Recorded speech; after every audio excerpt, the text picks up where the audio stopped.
Hello everybody, it's Kara from Wild Book Garden, and today I'm here with my April wrap-up. As always, content warnings will be listed in the description box below, as well as any people or videos that I mention. The first book I finished in April was Sightwitch by Susan Dennard. This is the second and a half, I think it's 2.5 in the series, in the Witchland series, and I buddy read this with my friend Hana from Lynn Hermione. And this is a prequel, but it is a necessary book to read in the series. It covers events that happened before the series, but you find out some things that you do need to know later.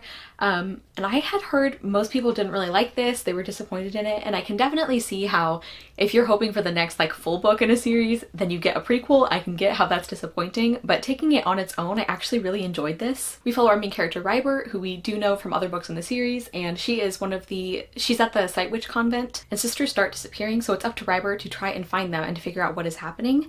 And we also get some information about the past of this convent, like other people who used to live here. And like I said, I really enjoyed this. I was surprised at how creepy some of it got. I did not know to be prepared for that, but I thought the atmosphere was really well done. I really loved Ryber as a character. I really felt for her. And I do definitely see why this is considered a necessary book in the series. I do think it is important that you read this before continuing on to Bloodwitch. There's also some kind of mixed media elements, there's drawings and things that I liked. The illustrator is Rhys Davies, so I kind of liked those elements scattered throughout. And I also, even though there's kind of a flashback timeline, I was actually pretty interested in that one as well, which doesn't usually happen. I actually enjoyed both timelines. So yeah, I enjoyed this. I gave Sightwitch 4 stars. Next, Hana and I continued on with the series and we read Bloodwitch, which is of course the next book in the series. And this had kind of I guess the opposite experience a little bit, because I knew for a lot of people this was their favorite book in the series, and I did definitely really like it, but I don't think it was my favorite. Maybe my expectations were too high because Aedwin is the Bloodwitch and I love Aedwin. But yeah, so I did enjoy this one, but I didn't completely love it. I can't really give much of a synopsis because we're pretty far into the series at this point. But we're following quite a few point of view characters, and I really loved the chapters following Aedwin and Isolde. I love them. I also really liked the chapters following Safi and the other character with her. I don't know if that's a spoiler, so Safi and the character that she spent a lot of time with, I really enjoy them. But some of the other point of view chapters I didn't enjoy as much, and some of it is not the fault of the book. For example, I didn't really like Merrick's chapters, not because I don't like Merrick, but because bad things were happening to him for most of his chapters in this book, if not all of them, so it wasn't exactly fun to follow him. And I also didn't love Vivia's chapters a lot of the time. She had some great scenes though, and I have really gotten attached to her as a character, but her chapters were just basically nobody listening to her, which there are plot reasons for, that makes sense, and it's supposed to be frustrating, but it was. And that kind of made her chapters less enjoyable as well. Plus we get some kind of side characters thrown in who I don't love. I don't know if they're going to become important later. I kind of hope they don't, because I'm not super invested in them. But overall, I do, as a whole, really love this cast of characters. I really love the writing of this series, and I'm just so impressed at the masterful way that Susan Dennard constructs these stories. The way that things tie together in this book is so interesting and so satisfying, and some of it I had suspicions about and some of it I did not see coming.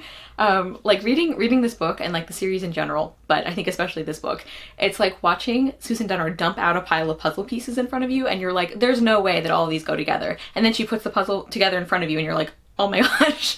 That's really how I felt. It was just very impressive, and I really loved the last chunk of this book. I was super engaged in it. I think some of the plot developments were done so well. I also really love the world of this series, and I'm really excited to continue when the next book comes out, and I gave Bloodwitch 4 stars. Next, I finished The Dark Days Pact by Alison Goodman. This is the second book in the Dark Days Club series, or the Lady Helen series, and I have been talking a lot about these books lately. I'm just really enjoying them. We're following our main character, Lady Helen, and in this book, she's supposed to be doing more of her training after the events of the first book. So we're in a different setting. She's actually spending a lot more time with the other group of people in the Dark Days Club.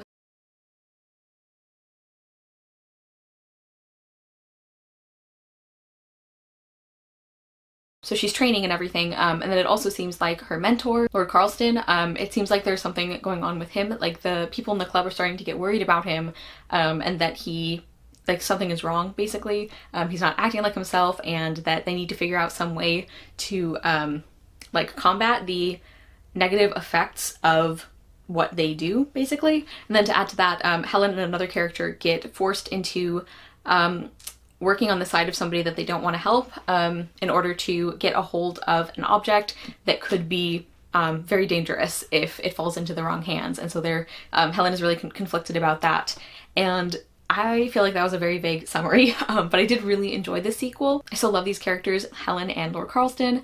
I also really like their developing relationship, although initially in this book I was not as engaged as in the first one, just because of the way that some of it was written. It felt kind of like superficial, and I think the story actually does explain that later, which I appreciated. But like initially in this book I wasn't as much like a fan of their relationship. I also really liked some of the supporting characters in this book, like the way that we got a lot more development for them, ones that we met in the first book. And there's one in particular who I just like really enjoyed him, like, and I really felt for him. And I really like that he and Helen, who are working together in this book a lot more closely, that they really like get to know and respect each other, and I just really like their friendship. I also really like the commentary in this series. It talks about things like racism and sexism and homophobia, and it's definitely not like the main point of the series, but I do really appreciate the way that those things come up and are talked about, and I think done with a lot of thoughtfulness. There's also a character who, like, I have very strong feelings about, and I don't know if I'm wrong about them, but they are... I can't even tell you like what character trope they are because that would give it away, but I think if it's the kind of character that I think it is, I think he's a really good example of that one, which I know is super vague. And I also think the ending of this book is just so well done. Like, I mean, from the 2 books I've read in this series so far, Alison Goodman is just really good at these like really explosive, intense endings. As far as on the negative side, most of the things that I didn't like about this book are just like my preferences for what I like to read in stories. Like for example, there's a blackmail plot line, which I just personally really hate reading about. I don't enjoy those at all. And then there was also a like kind of a corollary to that plot that I really didn't like, and this is one of the rare times where I deliberately spoiled myself for something because I looked up to see if a certain thing would happen so that I could like, I guess, prepare myself.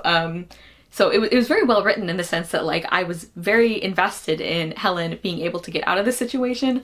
But yeah, there were a couple of things that just from my preferences in a story I don't like reading about, like blackmail and the specific kind of threats that were made against Helen. But as far as like the story itself, I think this is still really well written. Again, I really like these characters, really enjoying the character dynamics, and I gave the Dark Days Pact 4 stars. Next, I reread Ayesha at Last by Uzma Ludin, and I reread this because I was a guest on a live show, which I really enjoyed. I will link that down below, and yeah, I really enjoyed rereading this one. This is a contemporary retelling of Pride and Prejudice, featuring an all-Muslim cast living in Toronto.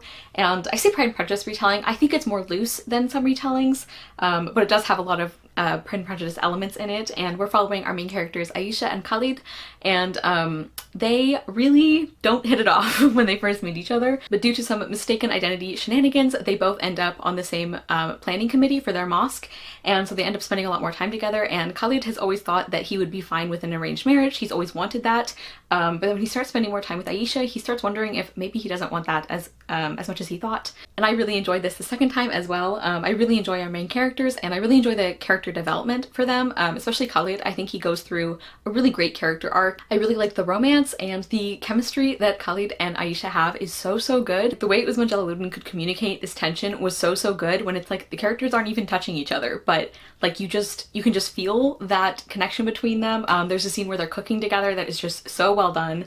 I also really liked some of the family relationships, like Ayesha's relationship with her grandfather and her grandmother, but especially her granddad, are just like, it's just so lovely. I really enjoyed that. There's also Shakespeare references, which I really enjoyed. It was also fun to see the Pride and Prejudice elements that were worked into the story. And I was also impressed because there are certain tropes in this that I normally don't like, but I really enjoyed the way they were used here. Like the mistaken identity thing, the way that plays into the relationship between Ayesha and Khalid, I actually really liked. And I also think that the misunderstanding that happens in this book, like, I think it actually kind of makes sense. Like, there's still aspects that are frustrating, but it wasn't frustrating because it felt shoehorned in for no reason. As far as things that I didn't love, this book just has a lot going on.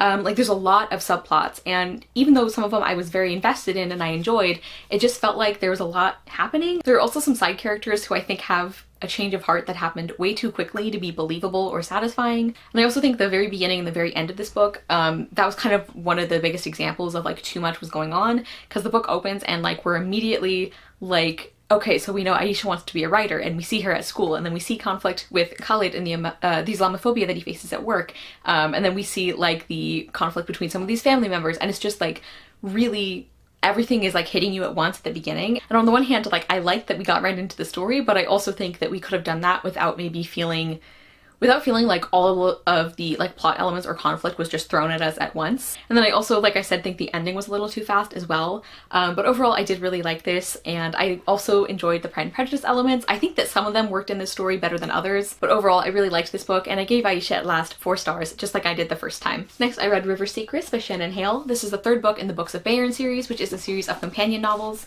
And in this one, we're following Razo as the main character, and the setup for this one is he's kind of being sent as a member of an ambassador party to this other kingdom, and they're trying to like calm down political tensions so that this country and Bayern don't have a war, basically.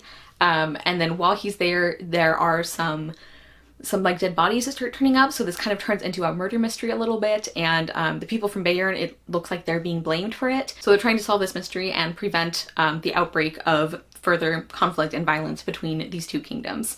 And I really enjoyed this. This has been my favorite book in the series so far. I love Razo as a main character so much. I just have a real soft spot in my heart for those characters that are like, they're kind of the comic relief, and they're like always making jokes, and they're very funny, and it's like used to disguise this like deep-seated feeling of like, am I enough? Like, am I good enough? I just really love watching those characters realize that they are good enough. So I really loved following Razo here. And I'm also impressed that he was such a compelling main character, because sometimes there are characters that are like fun as side characters, but they can't really carry a whole book. But that didn't happen here. I just really loved Razo. I also really loved the setting of this book. I found that super interesting, and I just really enjoyed the different setting. I think the politics was really interesting. I think the plot of this book was very engaging. I actually really liked the mystery subplot. I'm finding that even though I don't read a lot of standalone or like books that are mysteries in themselves, I really like that genre when it's mixed with other things. So I found that really interesting here. There are also some side characters who I really enjoyed. And I also really liked Razo's like particular character journey, and like him realizing his abilities and like what he's good at and how that works into the story. I found that so satisfying, and like I did not predict what his role would be, but when that happened, it made so much sense, and it made other things I had noticed make sense, and it was just really satisfying for that to happen. And again, I loved Razo. Really, like the biggest negative for this book is something, it's not a main part of the story, but I really didn't like it. And that is the way this series has this weird fixation on these characters having babies. Like, this is a middle grade / YA crossover series. These kids are pretty young. It really rubs me the wrong way and makes me kind of uncomfortable that like so many of the characters in this book are like talking about like pressuring each other about like getting married and having children. Like, I noticed this in the second book too, but there were at least plot reasons for it, whereas in this one there weren't those, and I really didn't like it. Like, there's this one side character who we know from other books, and we're supposed to like them, but they were like pressuring this other character to marry them, and her answer, like the reason that she gives, is no, she's too young to start having babies, which for one thing she is, and for another thing, even if she wasn't, you should listen to her.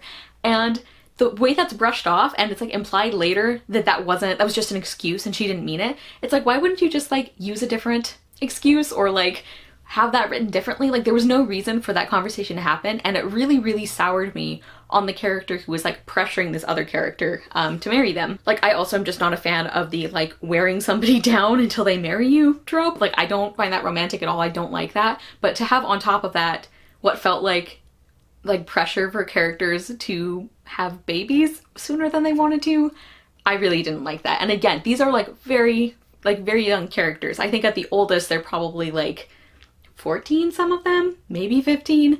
Regardless, it was weird and I didn't like it. Again, it's like not a huge part of the book, but it did really irritate me. I didn't like that at all. But basically everything else about this book I really enjoyed, and I gave River Secrets 4 stars. Next, I finished Hana Khan Carries On by Uzma Jalaluddin, and this is another buddy read. I read this with my friend Manal from Manal and Her Books. She's not posting videos right now. She's like on hiatus, but I harbor hope that she will someday come back, so I will still link her down below. So this is another contemporary romance by the author of Aisha at Last, and in this one it's like a little bit of a take on You've Got Mail, but I wouldn't say it's like a direct retelling, just part of the premise is inspired by that. And our main character is of course Hana Khan, and her family own a restaurant, and then a rival restaurant opens nearby. And she also has been like talking to this guy online, and she does a podcast, and like that's how they became friends. And she's starting to really like this guy, but she doesn't really know if she's like ready to like meet him or to go farther or anything. And then she ends up meeting the son of the family, like the rival family restaurant. And even though they butt heads, there is an attraction there. And while this is all happening, Hana is struggling because her internship that she has at a radio station is forcing her into some really uncomfortable positions. She's forced to try to make decisions between being a part of something that she does not fully agree with or endorse, but hoping that by being there she can make it better, specifically related to representation and the representation of Muslims in the media. And so she's forced into like making a decision of like, does she want to go along with this and try to make it better, or should she leave when this is like a really important opportunity for her? And I did like this. I didn't like it as much as Ayesha at Last, and I try not to compare authors' books to each other too much, but it was really hard not to in this case because I read them so close together. And this was very interesting because in some ways I think this book was better written than Ayesha at Last. Like, I think the way the plot was revealed was much more seamless. I think that the way the themes are covered in this book is just so thoughtful and so well done. Like, this book deals with Islamophobia and representation in the media. It deals with those difficult questions like I mentioned about Hana being in this position of, do I want to be a part of something I don't fully believe in and hope to make it better, you know? Or do I lose this opportunity to somebody who maybe wouldn't care as much as me? It deals with that, and it deals with like kind of the spectrum of racism and aggression and bigotry, where it's like microaggressions all the way up to like outright attacks, and the way that those are all like symptoms of the same problem. So I think thematically this book did some really, really important things, and I think it was really well explored. I also loved Hana as a main character. I just felt for her so much. I was also really invested in like some of her family's story and like their family relationships. Some of them don't get a ton of page time, but I definitely felt how close they all were, and I really love how supportive they all were of Hana's dream of being on the radio. But on the negative side, I was pretty disappointed in most of the other characters. Like, I think a lot of the side characters were underdeveloped. Like, for example, two of Hana's best friends, like, we're supposed to be very invested in if these two friends, like, if their romantic relationship will work out, and I just did not care at all. I didn't care anytime they were on page, basically, because we spent very little time with them and they were so flat and underdeveloped. And there were a couple of side characters I really liked, like, I think Hana's, is it her aunt or her great aunt? But I loved her, and I loved her story, and I just really, really enjoyed her in this book. But most of the other characters I did not find super interesting. Hana also ends up making friends with a woman who could have been set up as like a romantic rival and like a catfight type situation, but instead they end up really getting along and becoming friends, and it was lovely to see that. Sadly, the character I liked least is Aiden, the love interest. I could not stand that guy. I really didn't like him, and that was one of the things that really made me like this book less than Ayesha at Last, because Ayesha at Last has such a good romance, and Khalid's character development is so good. Like, the way that book is written is that even when Khalid is doing things at the beginning that are like not okay, you believe the whole time that he is at bottom a good person, and you're kind of waiting for him to get there. He becomes like more accepting, and he realizes that he was doing things that were not okay. Like, you believe that he's a good enough person that you still care about seeing him like develop, which is like, you know, what happens with Darcy in Pride and Prejudice, is like, he's not a bad person, he just needs to be nicer to people with certain things.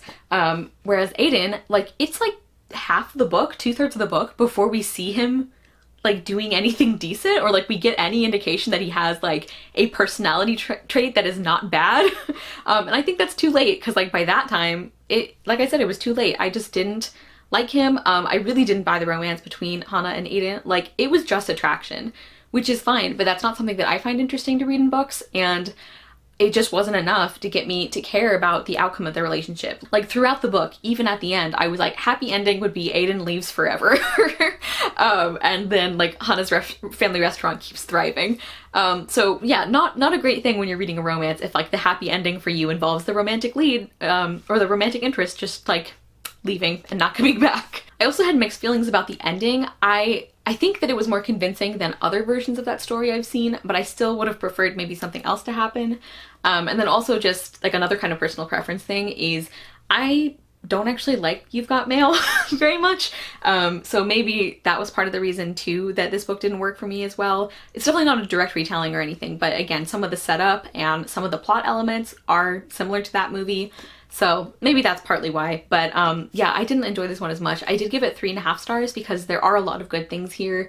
But I just didn't enjoy it as much as Ayesha at last, even though, like I said, some parts I think were written even better. Next, I finished Isabelle and Alexander by Rebecca Anderson, and I received this arc from the publisher in exchange for an honest review, so thank you so much.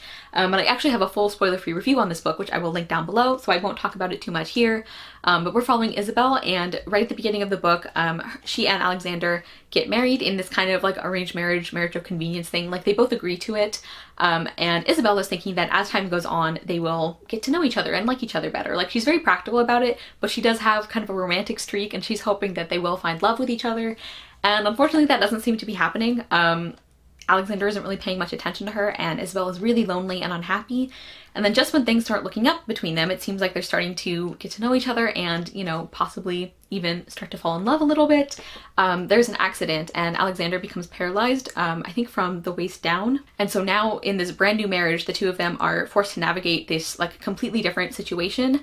And so the rest of the book is about Isabelle trying to figure out how she can best be there for Alexander and support him, and also how the two of them can find love and happiness. I did really enjoy this. I really liked Isabelle as a main character. I enjoyed the romance. I really loved some of the side characters, and the only real complaints is I think Alexander could have had a little bit more development, but it didn't actually bother me that much because I liked following Isabelle so much, and I could kind of see Alexander through her eyes that I didn't bother me. It felt like I did know him enough.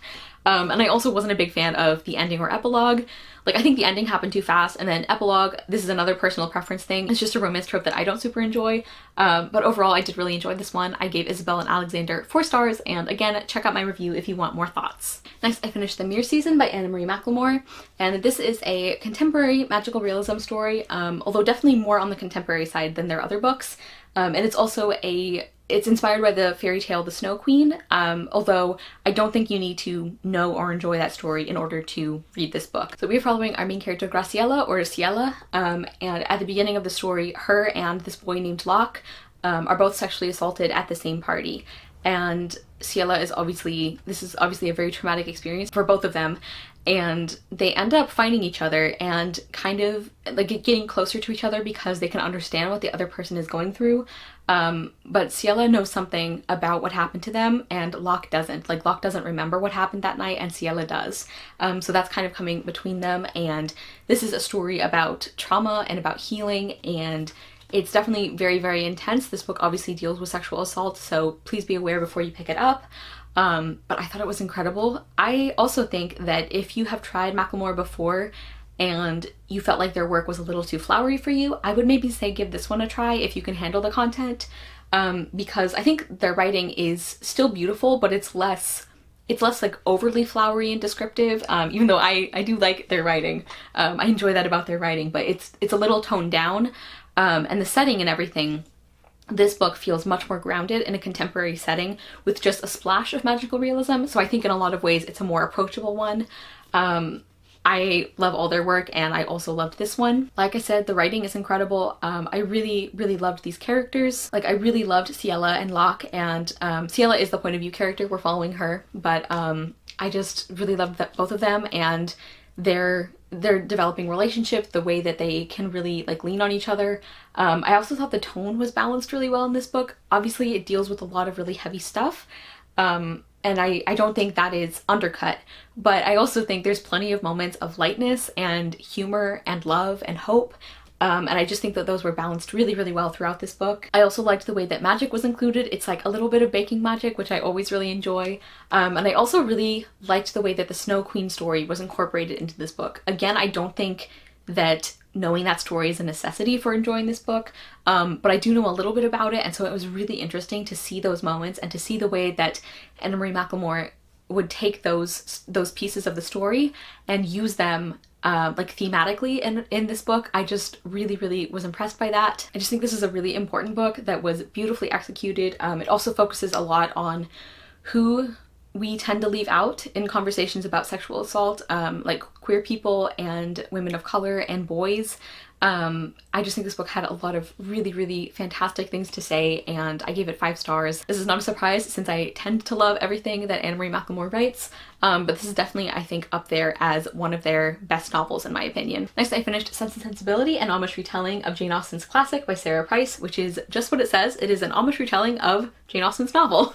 And I also read this. This is kind of like the bonus pick for that live show I was a guest on, and this was really interesting. I'm really glad I read it. I don't think I had read a book with Amish characters before, or like in an Amish community before. One of the things I actually liked best about this book was seeing the way that the story elements from Jane Austen's novel translated into an Amish setting. I thought some of those choices were really interesting and very, I think, very creative, and I enjoyed seeing those. I also think that Marianne and her love interest, I think their story actually made a little bit more sense in this book than in the original. Like, we actually get time with them, we see them interact, so I really enjoyed that. The first thing I didn't like, I wasn't the biggest fan of the writing, and I also feel like a lot of the characters were fairly bland, especially Edward and Eleanor, who, like, I adore Eleanor in the original novel. She is so clever and like sassy, and I just really love her. She's like very well behaved, she has impeccable manners, but she's so biting under that, and I really love that. And I just feel like she was really flattened out here, and just the characters in general I don't think were, like, I think this book kind of relied on you already knowing the characters from the original, so it didn't really worry about developing the characters too much in their own right, which was disappointing. Like, even though I really love Sense and Sensibility by Jane Austen, it's like I still want you to develop the characters too, you know? And yeah, like the sister relationship was like okay. That was one of the things I love about the original, and it was just kind of fine here.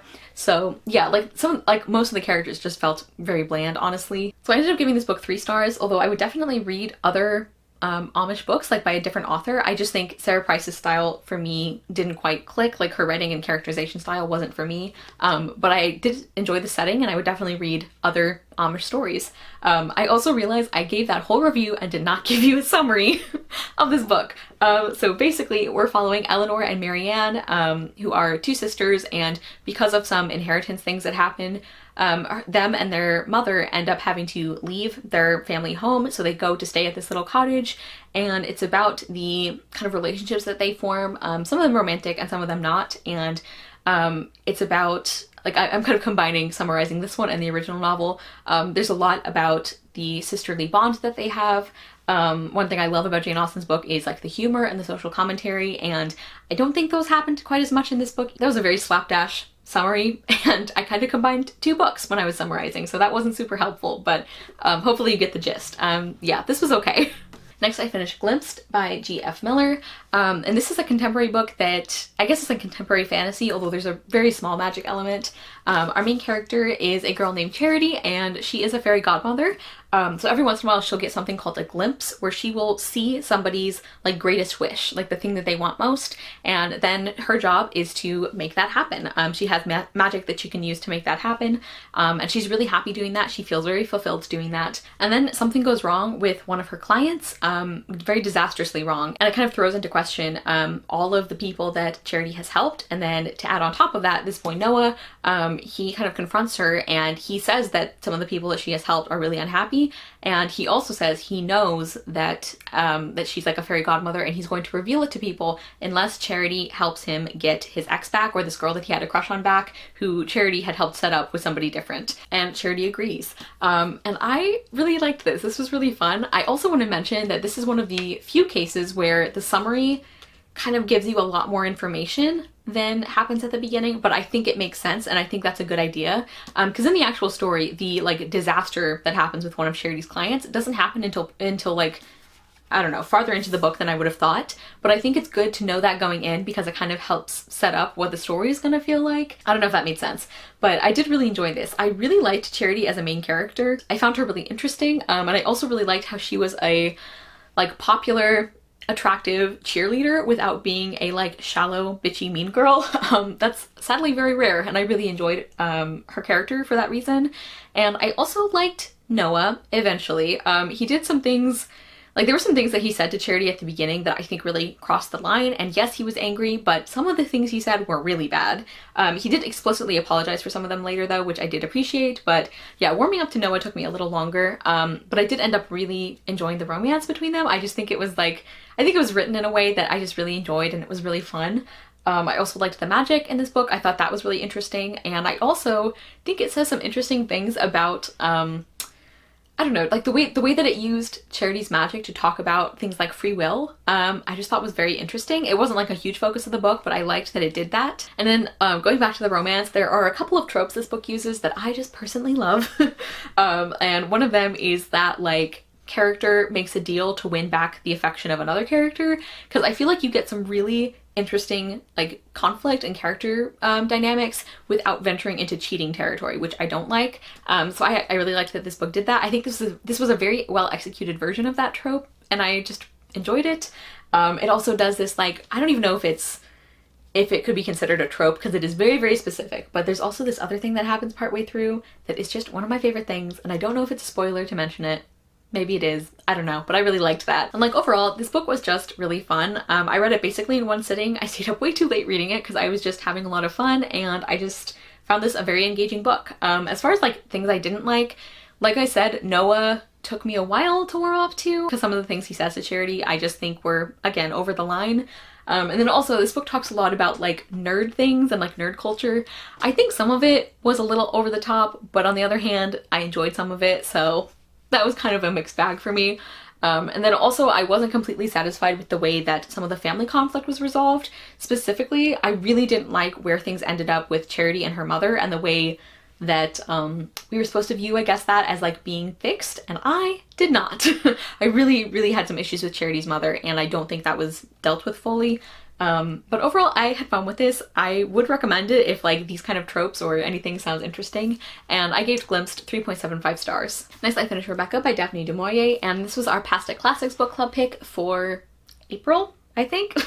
And I was the host for the live show. I will link that down below. And this was a reread for me, and so this is I think this would be considered a gothic fiction book. So we're following our famously unnamed main character, and she gets kind of swept up in this whirlwind romance with this man named Maxim, and then so they end up getting married, and then they go to Maxim's home, which is an estate called Manderley, and then she gets there and she feels like she is being just really like there's like this oppressive atmosphere and things are just kind of weird, and she can't really explain why, and she feels like she is just constantly living in the shadow of Rebecca, who is Maxim's first wife, whom everybody adored, and she just feels like she's never going to measure up, and there's just like this creeping sense of unease throughout this book that is so well executed. And yeah, I really enjoyed this one. I really liked the writing. I think that the way that Daphne du Maurier can make things like rhododendrons super creepy is just so impressive. Like, I think the way she builds atmosphere is just incredible. I also really liked our main character. I felt a lot of sympathy for her. Like, she's very young, and she felt believably young. And like some of the things that she says about, like, 'cause she's kind of reflecting on this story later, and some of the things she says about like, if I had been older, I would not have, like, this would not have meant anything, but because I was young, it felt like I was at that age where everything feels like a tragedy, or like everything feels like people are judging you, and it just was very, I think, relatable for people like at her age. I think she's like 20 maybe, she's pretty young. And I also was just very impressed by the way that Rebecca is such a strong presence in this book. Like, she's such a well-developed character when she's like not even on page. So yeah, I really enjoyed this. I do think that some of the sections were a little slow. Like, some parts I think could have been shortened and we still would have gotten the same effect. But overall, I really liked this, and I gave it 4 stars, just like I did the first time. And then finally, the last thing I'm going to talk about that I read in April is a short story, and that is called A Jury of Her Peers by, I think, Susan Glaspell. I have to like look that up because I didn't write it down. Yes, by Susan Glaspell. And this was a recommendation from my friend Kelly from Cozy Reader Kelly, and I really liked this. This is like a very short story, and basically the premise is we're following this woman who is called away with her husband because there is, I think her husband is like an investigator, and there has been at this like remote farmhouse, the man has been found dead, and his wife is still there, and things look kind of suspicious, so they're gonna like take her, I think she's already in they're already holding her in jail, and our main character is this guy who's helping to investigate his wife, and she gets sent there with another woman to kind of like pack some clothes and things for her to bring to the woman in jail as she like awaits trial, or as they figure out what they're going to do. And so like the whole story basically happens at this house where this attack happened, and what's going on is like the men are like investigating and trying to figure out what happened, and you know, talking about like, oh, these foolish women think that this matters and everyone knows it doesn't, and blah blah blah, basically like just, you know, classic misogyny. And meanwhile, the main character and the other woman who she's there with are figuring out what actually happened and trying to decide if they're going to say anything about it. And this is just a really, really effective story. Again, it's so short, but very, very interesting, very well written. I think that Susan Glassell did a great job of like getting you immediately situated in this conflict. I think the way that she writes and she like communicates the setting and the feeling of the setting so quickly was very impressive. I really loved the social commentary, and I think this was written in like the early 1900s maybe. And it shows how like even back then, it's like women knew that they were being like mistreated. Like it's not like, I think this is a great example of how it's not like women woke up on the day that they could vote and are like, wait a second, misogyny is a thing. Like obviously people who are at a disadvantage in society have known that. Like it's not like they suddenly realize that like once they get like certain rights or anything. And I think this story is a really great example of that. Initially I think I gave it like 4 stars or 4.5 stars, but like I don't know, like this might be one where I reread and like I bump up the rating, because I just think this was really, really effective and really well written. Okay everybody, so that was everything that I read in April. Please comment down below and let me know if you have read any of these books, what you thought of them, or if you're going to pick any of them up. Thank you guys so much for watching. I will see you soon with another video, and I hope you love the next book you read. Bye!